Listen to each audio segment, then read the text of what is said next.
esto, Juan, de que el presidente vaya a Gran Bretaña después de años de no haber ido ningún presidente, desde 1998 que no iba ninguno, creo que habla de que puede cambiar esa relación por esto que vos decís, ¿no? Que hay más maduración al respecto.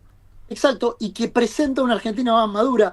Miren, más allá de mi anterior posición como funcionario gubernamental. Lo que está haciendo Milei es retomar una de las líneas más sanas en su momento fue el canciller Di Tella, y una diplomacia que fue muy criticada en la era del kirchnerismo, de vuelta, en ese nacionalismo pastiche, pero es lo más inteligente que se vio en materia de política internacional en la República Argentina. El presidente hasta este momento no se ha equivocado.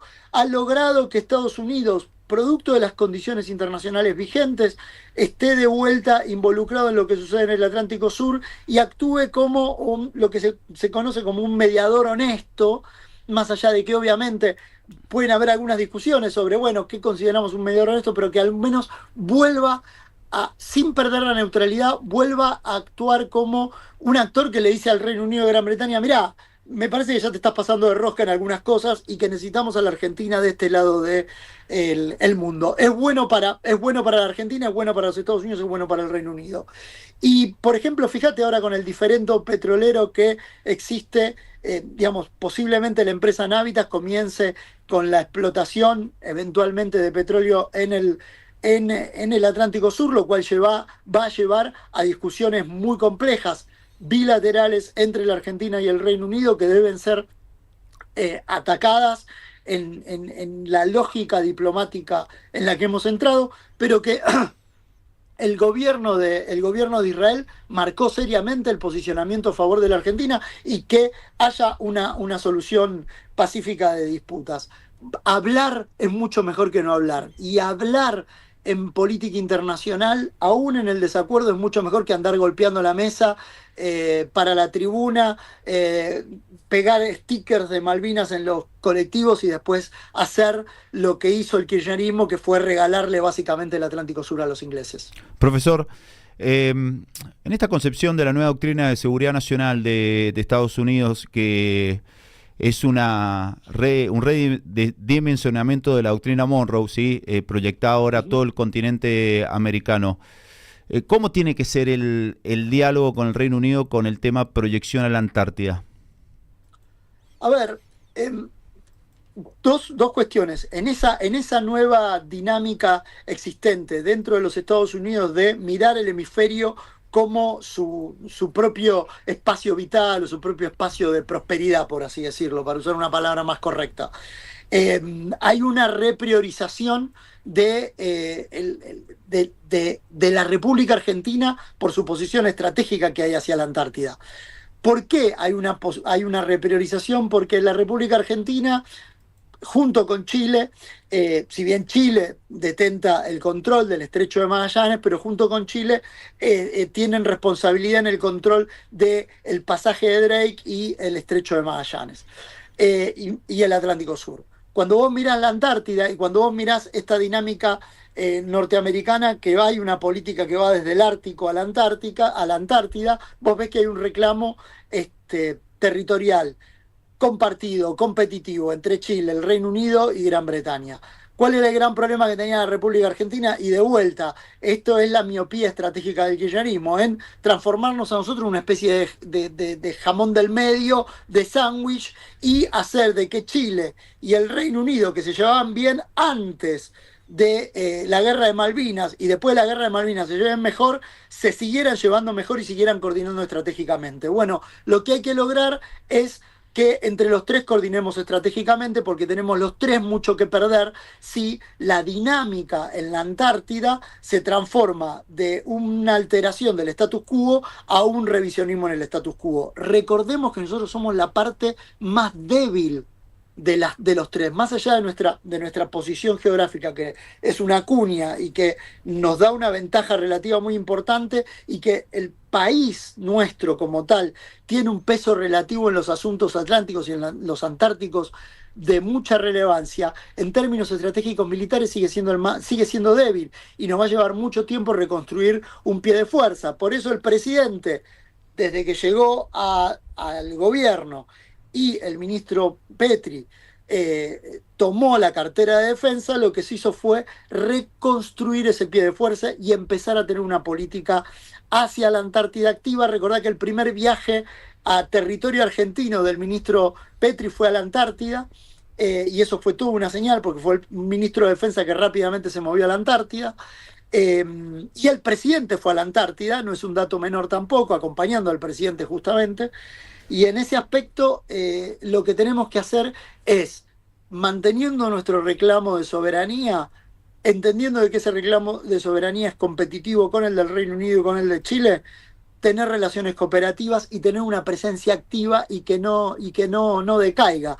Te recuerdo que durante la época del kirchnerismo, ¿qué es lo que hacía? El kirchnerismo subcontrataba la campaña antártica a Rusia, ¿sí? Ese nivel de miopía estratégica manejaba en su momento el kirchnerismo, ¿no? La última de mi parte, profesor. Recordemos, Menem, política de seducción a los Kelper. ¿Debería enfocarse algo adaptado a las necesidades actuales? O sea, por ejemplo, ofreciendo a los habitantes isleños servicios de sanidad, que hoy día los tienen en Uruguay, por ejemplo. A su vez también ofreciendo servicios, por ejemplo, si hay un acuerdo en materia petrolera, recién hablabas de los emprendimientos petroleros. ¿Es una política correcta? Y tal vez, como hace el Reino Unido, que mantiene sobre el paraguas de soberanía el tema de justamente la reivindicación de las islas, dejar esa discusión cuando se habla en términos económicos en segundo plano? Es una excelente pregunta. Lamentablemente, y a diferencia de los 90, pasaron casi 30 años,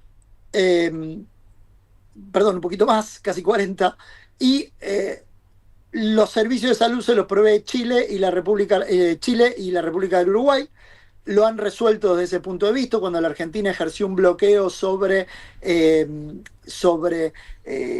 las islas allá por el año 2010, Chile rápidamente se movió a proveer verduras, qué sé yo, a actuar de país de salvataje. Han logrado en ese sentido los isleños poder prescindir de la República Argentina. Lamentablemente, muy difícil volver.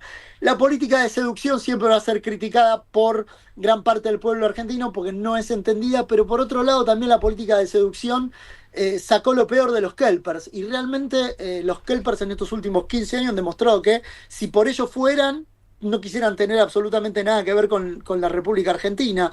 Por lo tanto, lo inteligente es seguir hablando con el Reino Unido, más allá de que el Reino Unido utilice de excusa a los Kelpers, pero la verdad que seguir una política de seducción hoy no tiene el mismo efecto que tendría en los 90.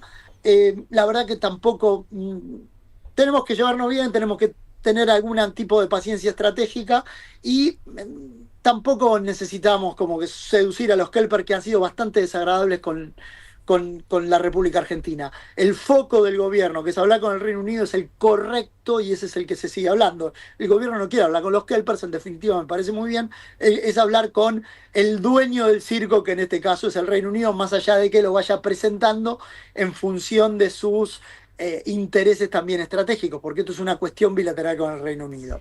Nos tenemos que llevar bien con los Kelpers, sí, a pesar de ellos, y yo creo que este es el punto clave.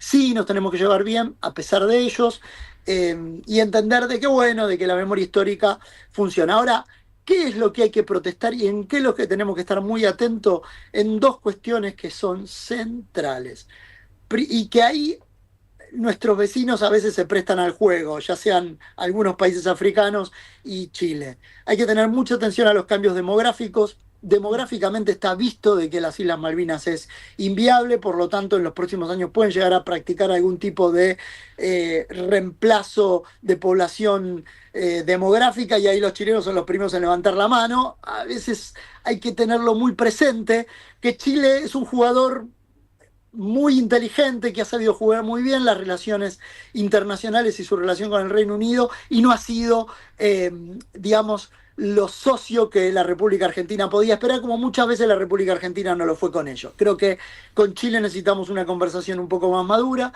Y el otro tema que hay que prestar mucha atención, sobre todo por el tema Antártica y cómo se puede impactar en Malvinas, son todos aquellos desafíos climáticos que se van a dar en los próximos años.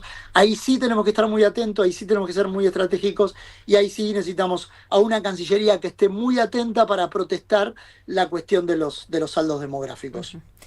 Juan, indudablemente creo que el año 2026 se puede definir como un año en el que van a ser necesarios el diálogo y el consenso desde el aspecto en el que uno lo mire, ya sea político, en este caso también con los asuntos internacionales para la defensa, y desde todo lado el consenso y el diálogo van a ser claves. Y el gobierno en el plano internacional lo hizo, y desde el momento cero comenzó a hablar con el Reino Unido. Recuerden, más allá de la vilipendiada, lamentablemente, canciller Diana Mondino en su momento fue ella la que extendió las manos y empezó a dialogar, y los ingleses lo tomaron y de ellos se lograron acuerdos. El interregno de Huerta fue un poco más complejo, donde el diálogo se mantuvo, pero fue un poco más lento, y por suerte con el nuevo canciller ese diálogo ha retomado velocidad, y el presidente le ha impuesto velocidad, y en ese sentido es muy sano y es muy bueno para la República Argentina que demuestre ese grado de madurez. Así es.